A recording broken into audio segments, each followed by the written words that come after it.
सोमवारी सायंकाळी काँग्रेस प्रवक्ते हनुमंत पवार यांना मारहाण केल्याची खळबळजनक घटना पुण्याच्या स्वारगेट परिसरात घडली। ही संपूर्ण घटना सीसीटीव्ही कॅमेऱ्यात कैद झाली असून या संदर्भातील व्हिडिओ सोशल मीडियावर मोठ्या प्रमाणात व्हायरल होतोय। हिंदुत्ववादी कार्यकर्ते तुषार दामगुडे आणि त्यांच्या साथीदारांनी ही मारहाण केल्यानं राजकीय वर्तुळात मोठी खळबळ उडाली असून पोलिसांनी या प्रकरणात संबंधितांवर गुन्हे दाखल केल्याची माहिती समोर येते। या घटनेनंतर हनुमंत पवार यांनी आरोपींना आपल्याला बंदुकीचा धाक दाखवत मारहाण तर केलीच, पण जीवे मारण्याची धमकी दिल्याचा आरोप सुद्धा केलाय। तर काँग्रेस प्रदेशाध्यक्ष हर्षवर्धन सपकाळ यांनी या घटनेवरून तीव्र संताप व्यक्त केला असून मारहाणीचा व्हिडिओ ट्विट करत संबंधितांवर कठोर कारवाई केली जावी अशी मागणी थेट मुख्यमंत्री फडणवीसांकडे केली आहे। या प्रकरणी आता काँग्रेस कार्यकर्ते आक्रमक होताना दिसतात, तर दुसरीकडे भाजप आणि हिंदुत्ववादी कार्यकर्त्यांकडून तुषार दामगुडे आणि त्यांच्या साथीदारांचं जोरदार समर्थन केलं जात आहे। पण दामगुडे आणि हनुमंत पवार यांच्यातील नेमका वाद काय आहे? मारहाणीची ही घटना नेमकी घडली कशी? या घटनेच्या FIR मध्ये काय म्हटलंय? घटनेनंतर दामगुडे यांनी नेमकं काय सांगितलंय आणि या प्रकरणी त्यांच्यावर कोणती कारवाई करण्यात आली आहे? सगळ्या प्रश्नांची उत्तरं या व्हिडिओच्या माध्यमातून जाणून घेऊयात। नमस्कार, मी पूजा आणि आपण पाहताय देदनका। मंडळी, काही दिवसांपूर्वी काँग्रेसचे प्रदेशाध्यक्ष हर्षवर्धन सपकाळ यांनी छत्रपती शिवाजी महाराज यांची तुलना थेट टिपू सुलतानशी केली होती। यावरून राज्यात मोठा राजकीय गदारोळ उडाला होता। या विषयावर त्यावेळी एका वृत्तवाहिनीनं चर्चासत्र आयोजित केलं होतं। त्या चर्चासत्रात हिंदुत्ववादी कार्यकर्ते तुषार दामगुडे आणि काँग्रेस प्रवक्ते हनुमंत पवार यांच्यात जोरदार वादावादी पाहायला मिळाली होती। दामगुडे यांनी हर्षवर्धन सपकाळ यांचा निषेध करत त्यांच्याबद्दल अपशब्द वापरल्यानंतर हनुमंत पवार यांनी देखील दामगुडे यांना थेट शिवीगाळ केली होती। यावरून समाज माध्यमांवर दोन्ही बाजूंनी चांगलेच पडसाद उमटले होते।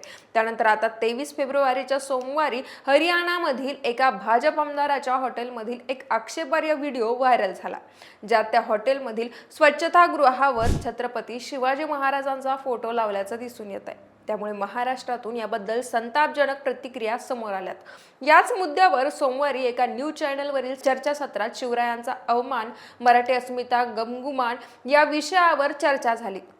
यात हनुमंत पवार आणि तुषार दामगुडे पुण्यातून सहभागी झाले होते। हा कार्यक्रम संपल्यानंतर न्यूज चॅनलच्या कार्यालयाबाहेर त्या दोघांमध्ये शाब्दिक वाद झाला आणि त्या वादावादीचं हाणामारीत रूपांतर झालं। दामगुडे आणि त्यांच्या साथीदारांनी हनुमंत पवार यांना मारहाण केल्याचं सीसीटीव्ही व्हिडिओमध्ये स्पष्ट दिसून येत आहे। पण या घटनेसंदर्भात हनुमंत पवार यांनी स्वारगेट पोलीस ठाण्यात दाखल केलेल्या फिर्यादीत नक्की काय सांगितलंय तेही जाणून घेऊयात। हनुमंत पवार म्हणाले की ऑनलाईन डिबेटमध्ये मी माझ्या पक्षाची बाजू मांडताना छत्रपती शिवाजी महाराजांचा अपमान करणाऱ्या भाजप पक्षाचे पदाधिकारी व नेते यांच्यावर माझं परखड मत मांडलं।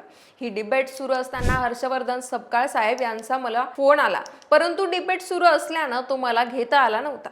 डिबेट संपल्यानंतर मी त्यांना फोन करून त्यांच्याशी बोलत असताना पुढारी भवन कार्यालयाच्या बाहेर आलो। त्यावेळी पुढारी भवनाच्या कार्यालयाबाहेर फुटपाथवर तुषार दामगुडे व त्यांच्यासोबत 5 ते 6 जण होते। मी फोनवर बोलत असल्यामुळे त्यांच्याकडे व्यवस्थित पाहिलं नव्हतं, पण तेवढ्यात मला पाठीमागून आवाज आला, शिवीगाळ करत, कुणाशी बोलत आहेस, फोन ठेव, इकडे ये, असं तुषार दामगुडे इशारा करत म्हणाले। त्यावर मी म्हणालो की काँग्रेस प्रदेशाध्यक्ष यांच्याशी बोलतोय, फोन संपवतो मग तुमच्याशी बोलतो। पण दामगुडे मध्येच म्हणाले की तू भाजपा विरोधात का बोलतो? तुला एवढा का पुळकाय? यांच्या विरोधामध्ये बोलल्यावर तुला राग का येतो? माझ्या कमरेला काय आहे हे बघ। पुण्यात जिवंत राहायचं असेल, पुण्यात फिरायचं असेल तर नीट वागायचं। त्यानंतर मी तुषार दामगुडे यांच्या कमरेकडे पाहिलं असता त्यांच्या कमरेस बंदूक असल्याचं मला दिसलं। त्यावेळी मी तुषार दामगुडे यांना म्हणालो, मी असल्या खेळण्यांना भीक घालत नाही। त्यावर त्यांनी लगेच त्यांच्या हातानं माझ्या गालावर चापट मारली आणि त्याच वेळी त्यांच्या सोबत असलेल्या इतर 5 ते 6 जणांनी मला लाथाबुक्क्यांनी मारहाण करण्यास सुरुवात केली। माझ्या तोंडावर ठोसे मारले, तसेच मारहाण करत असताना सर्वोच्च भाषेत शिवीगाळ सुद्धा केली। पुन्हा बोलला तर ठार मारून टाकू असंही म्हणाले। या घटनेनंतर पुढारी भवन मधील कॅमेरामन तिथे आले। त्यांनी मला त्यांच्या तावडीतून सोडून बाजूला केला आणि संबंधित आरोपी तिथून निघून गेले। पुढे हनुमंत पवार यांनी सांगितलं की मला मारहाण झाल्याचं समजतात काँग्रेस पक्षाचे इतर कार्यकर्ते पुढारी भवन येथे आल्यानंतर आम्ही पुढारी भवन येथील सीसीटीव्ही फुटेज पाहिलं। त्यात मला मारहाण करणारे तुषार दामगुडे, बाळासाहेब गालफाडे, गौरव राठोड, श्रीनिवास निगडे, ऋषिकेश परदेशी व अभिमन्यू मैत हे असल्याचं पक्षाच्या कार्यालयाकडून समजलं। तर मंडळी, ही अशा आशयाची कायदेशीर तक्रार हनुमंत पवार यांनी स्वारगेट पोलीस ठाण्यात दाखल केली आहे, ज्यावरून सर्व आरोपींविरोधात शस्त्र अधिनियमच्या आणि भारतीय न्याय संहितेच्या वेगवेगळ्या कलमांनुसार गुन्हा दाखल करण्यात आलाय. दुसरीकडे काँग्रेस प्रदेशाध्यक्ष हर्षवर्धन सपकाळ यांनी मारहाणीच्या घटनेचा व्हिडिओ ट्विट करत या घटनेचा निषेध व्यक्त केला. तसेच देवेंद्र फडणवीस यांच्या आशीर्वादानं या मर्दमावळ्यांच्या महाराष्ट्रात गुंड मवाल्यांचं राज्य फोफाव पाहत आहे. या महाराष्ट्र नासवणाऱ्या औलादींना अभय देण्याचं काम गृहमंत्री फडणवीस यांनी करू नये. हा महाराष्ट्र तुम्हाला कधीही माफ करणार नाही. या गुंड प्रवृत्तीच्या तुषार दामगुडेला लगेच अटक करून तुरुंगात टाकण्यात यावं. त्याची खरी जागा तीच आहे, अशी मागणी देखील हर्षवर्धन सपकाळ यांनी केली आहे. दरम्यान या घटनेनंतर हिंदुत्ववादी कार्यकर्ते तुषार दामगुडे यांना पोलिसांनी अटक केली. त्यांच्याकडील परवानाधारक बंदूक जप्त करण्यात आल्याची माहिती समोर येते. तसेच मारहाणीच्या घटनेसंदर्भात त्यांची चौकशी सुरू करून नोटीसीवर सोडून देखील देण्यात आल्याचं कळतंय.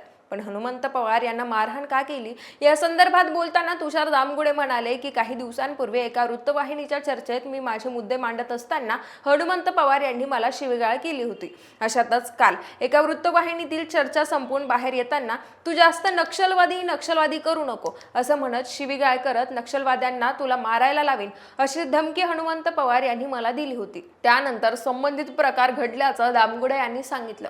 मंडळी, या घटनेनंतर आता एकीकडे ॲक्शनला रिॲक्शन असल्याचं म्हणत दामगुडे आणि त्यांच्या साथीदारांचं समर्थन करणारा एक गट पाहायला मिळतोय. तर दुसरीकडे प्रतिस्पर्ध्यांना जेव्हा विचारांची लढाई विचारांनी लढता येत नाही तेव्हा ते भ्याड हल्ले केले जातात असं म्हणत या मारहाणीचा निषेध करत आरोपींवर कठोर कारवाई करण्याची मागणी करणारा दुसरा गटही दिसून येतोय.